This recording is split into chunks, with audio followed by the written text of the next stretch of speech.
First question is about the deal with the private hospitals. So the Taoiseach confirmed to me earlier that the estimated cost is €115 million per month. That's for 2,601 beds, which works out at an average of €44,000 per bed. It's been reported in the UK that the NHS's deal with their private hospitals is worth £72 million per month. That's for 8,000 beds. That works out at an average of €10,000 per bed. So my question is, what's the breakdown of the costs? There's 8,000 staff in the private hospitals, so that would be €14,000 per person. So it's obviously not all going on staff costs. Where is the money going? Is there profiteering? And fundamentally, why does it look as if we're paying 4 times as much per bed than the British NHS to private companies which are owned by people like Dennis O'Brien, Larry Goodman, etc.? I will double-check the figures that have been given to Deputy Murphy, and I'll check what the Taoiseach said earlier on in relation to the level of payment that's been made for private hospitals.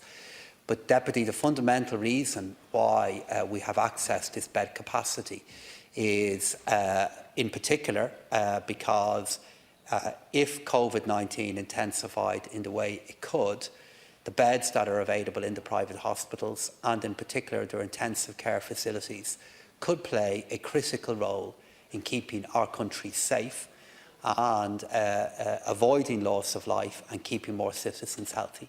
So that is the reason why the government made the decision to lease those facilities from the private health sector. And of course those payments will only be made available up to a maximum level depending on what the usage of those facilities is across that period. So obviously that didn't answer the question. The Minister knows it didn't answer the question. The Minister is the Minister for Finance. Does he know the details of the agreement? He might answer that. The second question is, it's been touched on. Is the question basically whether, is Ryanair abusing the scheme? I mean, Ryanair and Aer Lingus have done something similar, have reduced their workers down to 50% of their wages and are availing of the wage subsidy scheme. There's a press statement from Michael O'Leary which says this openly: we're putting people on monthly income of 50%. But the rules of the wage subsidy scheme say that employers should apply for 70% of average net weekly pay for January and February of 2020 based on payroll submissions made to revenue by the employer. And so that doesn't seem to be in line with the rules. The rules are saying you can get 70% of the January and February. However, what's happened is that people's wages have been cut to 50%, and then they're only getting 70% of that. Well, Deputy, I answered your question earlier on, and I know who I am, and I know what job I'm doing. You asked me why have we entered into an agreement with private hospitals, and I explained to you, Deputy, why we're entering into an arrangement with them. I gave an answer to you. I don't have available to me a breakdown of what the individual costs are in relation to it, but I will get information in relation to it, and notwithstanding any commercial confidentiality agreement that might be there, what is available to me and that which can be publicly shared with you, I will share with you.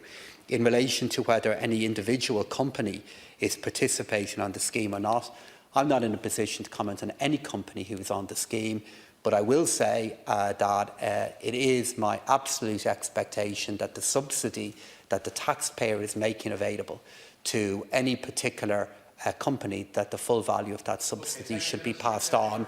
Sorry, can't call it. I just want to conclude on this point because I think it is 6 minutes, that the full value of that subsidy should be passed on to an employee. Just the record will show my question was not, and it's fair enough if the Minister heard it that way, my question was not why have we done it. My question was, can we see a breakdown, and are we paying 4 times as much per bed? Well, the Minister didn't answer, but the Minister spoke in the answer section, which is fine. He may not have the information. The third question I want to ask relates to the conditions of workers who are in what are deemed essential workplaces and are currently going to work. I've been inundated by communication from workers saying that they don't feel safe at work. Some examples: Bausch and Lomb employees saying a factory working with hundreds without the required distancing, machines being shared with 4 or 5 people, workers scared to speak out. Another fast food shop, a worker there too busy for social distancing. Well, Minister, it's not. Well, let's take the 7 minutes. You wanted 1 minute per question. I'm willing to take the. You wanted 1 minute per question. You wanted to differ with everyone else. We've done that for you. No, I wanted it in line with the way you agreed that the business committee would be done. Please resume your seat. Will you resume? And are you going to let me get up again then, or no? Well, sure, if there's time. If you stop. Can I just use the time now to finish the question, and then I'm happy. This is my last question, Count Court. Okay. Yeah, well, there might be time for an answer, but go on then. Okay, I'll make sure there's a minute time for an answer. The point is, another worker went to the Health and Safety Authority and they were told because it's a pandemic, it's not under their remit, they will not be inspecting.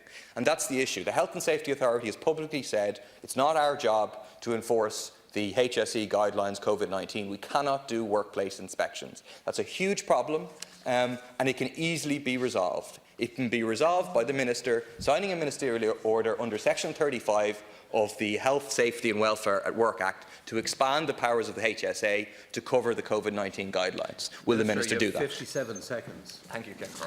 I understand, actually, Deputy, that is a matter for the environmental health section of the HSE, is the information that I have in relation to it. I mean, all employers by this point should be fully aware of what the responsibilities are for them. If any employee feels any concerns in relation to their physical safety, they should absolutely be in a position where they can speak up, where their employers should respond back, and where workplaces be made safe. And the public health guidance from the government on this issue is very, very clear.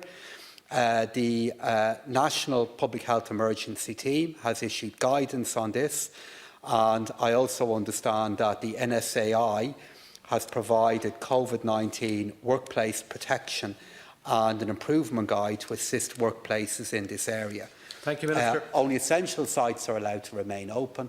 And I want to say again, Deputy, that this is a matter for the environmental health section. Thank you very much, Deputy Michael.